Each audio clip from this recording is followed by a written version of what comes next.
ಮಜ್ಜಿ ಮಸಾಲ. ಎಂತ ಅಡಿಗೆಯ ರುಚಿಯಾಗೋ ರಹಸ್ಯವು 20 ರೂಪಾಯಿ. ಮಾಜಿ ಪ್ರಧಾನಿ ಎಚ್.ಡಿ. ದೇವೇಗೌಡರ ಪತ್ನಿ ಚೆನ್ನಮ್ಮ ವಿಧಿವಶರಾಗಿದ್ದಾರೆ. ಚೆನ್ನಮ್ಮ ಅಂತ್ಯಕ್ರಿಯೆಗೆ ಹಾಸನ ಜಿಲ್ಲಾಡಳಿತ ಈಗ ಸಿದ್ಧತೆಯನ್ನ ಮಾಡಿಕೊಳ್ತಾ ಇದೆ.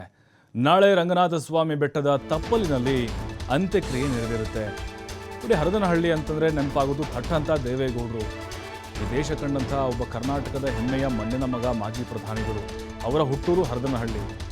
ಹಾಗಾಗಿ ಅಲ್ಲಿ ರಂಗನಾಥ ಸ್ವಾಮಿ ಬೆಟ್ಟ ಇದೆ ಅಲ್ವಾ, ಆ ತಪ್ಪಲಿನಲ್ಲಿ ಅಂತ್ಯಕ್ರಿಯೆ ನಡೀತು. ಯಾಕೆ ಅಲ್ಲೇ ಮಾಡ್ತಿದ್ದಾರೆ ಅಂತ ಹೇಳಿದ್ರೆ ಭಾಳ ಒಂದು ಇಷ್ಟಪಡುವಂಥ, ಒಂದು ಆರಾಧಿಸುವಂಥ ದೈವ ರಂಗನಾಥ ಸ್ವಾಮಿ ದೇವಸ್ಥಾನ. ಆಗಲೇ ಅಕ್ಷತರು ಮಾತಾಡ್ತಿದ್ರಲ್ವ, ಚೆನ್ನಮ್ಮ ಮತ್ತು ದೇವೇಗೌಡರು ಪ್ರತಿ ಬಾರಿ ಕೂಡ ಹಳ್ಳಿ ಹೋದಾಗ ದೇವಸ್ಥಾನಕ್ಕೆ ಹೋಗ್ತಾ ಇದ್ರು. ಹಾಗಾಗಿ ಅಲ್ಲಿ ಅಂತ್ಯಕ್ರಿಯೆ ನಡೆಸ್ತಾ ಇದ್ದಾರೆ. ನಾಳೆ ಮಧ್ಯಾಹ್ನದ ಬಳಿಕ ಚೆನ್ನಮ್ಮ ಅವರ ಅಂತಿಮ ವಿಧಿವಿಧಾನಗಳು ನಡೆಯುತ್ತೆ.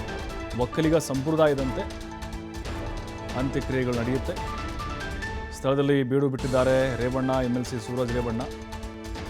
ಈಗಾಗಲೇ 4 ಹೆಲಿಪ್ಯಾಡ್ ವ್ಯವಸ್ಥೆಯನ್ನು ಕೂಡ ಹಾಸನ ಜಿಲ್ಲಾಡಳಿತ ಮಾಡಿದೆ. ಯಾಕೆಂದರೆ ದೊಡ್ಡ ದೊಡ್ಡ ನಾಯಕರು ಕೂಡ ಬರುವಂಥ ಸಾಧ್ಯತೆಗಳಿದ್ದಾವೆ. ಬೆಂಗಳೂರಿನಿಂದ ಸಹಜವಾಗಿ ಅಲ್ಲಿ ಹೋಗ್ತಾರೆ, CM ಕೂಡ ಭಾಗಿಯಾಗ್ತಾರೆ. ಇನ್ನು ಸರ್ಕಾರಿ ಗೌರವಗಳೊಂದಿಗೆ ಅಂತ್ಯ ಸಂಸ್ಕಾರ ಅಂತ CM ಅವರು ಹೇಳಿದರು. ಹಾಗಾಗಿ ಎಲ್ಲ ಥರದ ವ್ಯವಸ್ಥೆಯನ್ನು ಕೂಡ ಮಾಡ್ಕೊಂಡಿದ್ದಾರೆ. ದೇವೇಗೌಡರ ಪತ್ನಿಯ ಪಾರ್ಥಿವ ಶರೀರ ಹಾಸನದತ್ತ ಬರ್ತಾ ಇರುವಂಥದ್ದು. ಆ ಹಿನ್ನೆಲೆಯಲ್ಲಿ ಹಾಸನ ಜಿಲ್ಲೆ ಹೊಳೆನರಸೀಪುರ ತಾಲೂಕಿನ ಹರದನಹಳ್ಳಿ ಹಾಗೂ ಮಾವಿನಕೆರೆ ಬೆಟ್ಟದ ರಂಗನಾಥ ಸ್ವಾಮಿಯ ತಪ್ಪಲಿನಲ್ಲಿ ಅಂತ್ಯಕ್ರಿಯೆಗೆ ಸಕಲ ಸಿದ್ಧತೆಯನ್ನು ಕೂಡ ಮಾಡಿಕೊಳ್ಳಲಾಗ್ತಾ ಇರುವಂಥದ್ದು. ಈ ದೃಶ್ಯಾವಳಿಗಳನ್ನು ನಾವು ಈಗಾಗಲೇ ತೋರಿಸ್ತಾ ಇದ್ವಿ.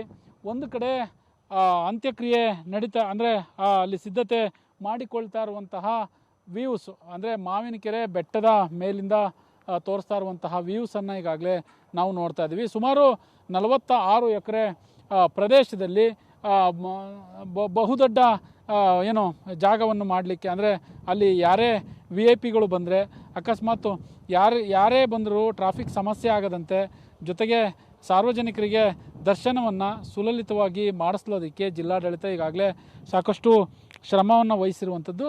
ಜೊತೆಗೆ ನಾವು ನೋಡ್ತಾ ಇರ್ಬೋದು, ಒಂದು ಕಡೆ ಏನು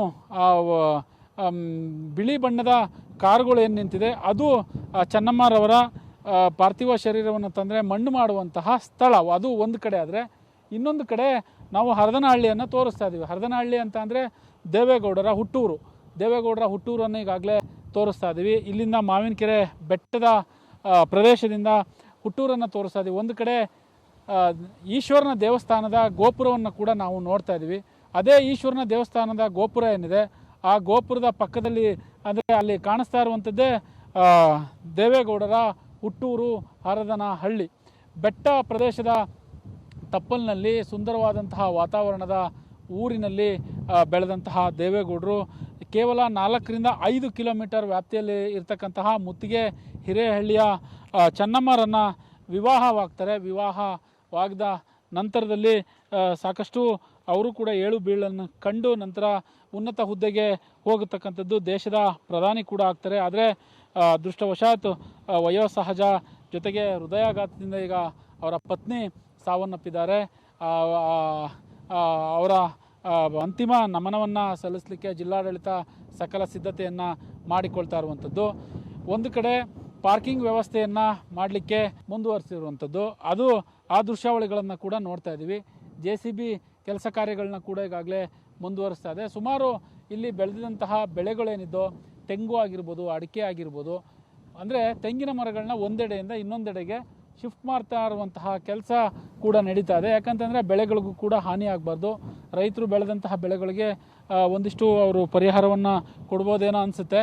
ಬಟ್ ಯಾವುದೇ ಅಹಿತಕರ ಘಟನೆ ನಡೆಯದ ಹಾಗೆ, ಜೊತೆಗೆ ಹಾಸನಕ್ಕೆ ಬಂದರೆ ಅವರ ಪಾರ್ಥಿವ ಶರೀರ ಹಾಸನ ನಗರ NR ಸರ್ಕಲ್, ಜಿಲ್ಲಾಧಿಕಾರಿ ಕಚೇರಿಯ ಆವರಣ, ಜೊತೆಗೆ ಮಸ್ಲೆ ಹೊಸಳ್ಳಿ, ಮುತ್ತಿಗೆ ಹಿರೇಹಳ್ಳಿ, ಅದಾದ ನಂತರ ಹೊಳೆನರಸೀಪುರದ ಮಾಜಿ ಸಚಿವ HD ರೇವಣ್ಣರವರ ನಿವಾಸದ ಹತ್ರ ಅವರ ಪಾರ್ಥಿವ ಶರೀರ ಹೋಗುತ್ತೆ. ಅಲ್ಲಿ ಅವರ ಅಂತಿಮ ನಮನವನ್ನು ಕೂಡ ಸಲ್ಲಿಸಲಾಗುತ್ತೆ. ನಂತರ ದೇವೇಗೌಡರ ಹುಟ್ಟೂರು ಹರದನಹಳ್ಳಿಗೆ ಈ ಸ್ಥಳಕ್ಕೆ ಬಂದು ಅವರ ಅಂತ್ಯಕ್ರಿಯೆ ಕೂಡ ನೆರವೇರುತ್ತೆ. ಒಕ್ಕಲಿಗ ಹಾಗೂ ಹಿಂದೂ ಸಂಪ್ರದಾಯದಂತೆ ಅವರ 4ನೇ ಮಗ ಡಾಕ್ಟರ್ ರಮೇಶ್ ಅವರು ಏನಿದ್ದಾರೆ, ಅವರಿಗೆ ಪೂಜಾ ಕೈಂಕರ್ಯ ಕೆಲಸಗಳನ್ನು ಕೂಡ ಮಾಡ್ತಾರೆ ಅನ್ನುವ ಮಾಹಿತಿ ಅವರ ಕುಟುಂಬಸ್ಥರಿಂದ TV5ಗೆ ತಿಳಿದಿರುವಂಥದ್ದು. ಒಟ್ಟಾರೆ ಇನ್ನೇನು ಬೆಂಗಳೂರಿನಿಂದ ಹಾಸನದ ಕಡೆ ಅವರ ಪಾರ್ಥಿವ ಶರೀರ ಈಗಾಗಲೇ ಹೊರಟಿರುವಂಥದ್ದು. ಜಿಲ್ಲಾಡಳಿತ ಸಕಲ ಸಿದ್ಧತೆಯನ್ನು ಮಾಡಿಕೊಂಡಿದೆ. ಜಿಲ್ಲಾಡಳಿತ ಈಗಾಗಲೇ ಬೀಡು ಬಿಟ್ಟಿರುವಂಥದ್ದು. ಒಂದು ಕಡೆ ಹಾಸನ ಸಂಸದ ಶ್ರೇಯಸ್ ಪಟೇಲ್, ಜಿಲ್ಲಾಧಿಕಾರಿ ಲತಾ ಕುಮಾರಿ, ಮೈಸೂರು ವಲಯ IG ಆಗಿರ್ತಕ್ಕಂತಹ ಬೋರ್ಲಿಂಗಯ್ಯನವರು ಬೆಳಗ್ಗೆಯಿಂದಲೂ ಇಲ್ಲಿಗೆ ಭೇಟಿ ನೀಡಿ ಪರಿಶೀಲನೆಯಲ್ಲಿ ತಲ್ಲೀನರಾಗಿರ್ತಕ್ಕಂಥದ್ದು. ಕ್ಯಾಮರಾ ಪರ್ಸನ್ ಕಿಶೋರ್ ಜೊತೆ ಪ್ರಕಾಶ್ TV5 ಹರದನಹಳ್ಳಿ.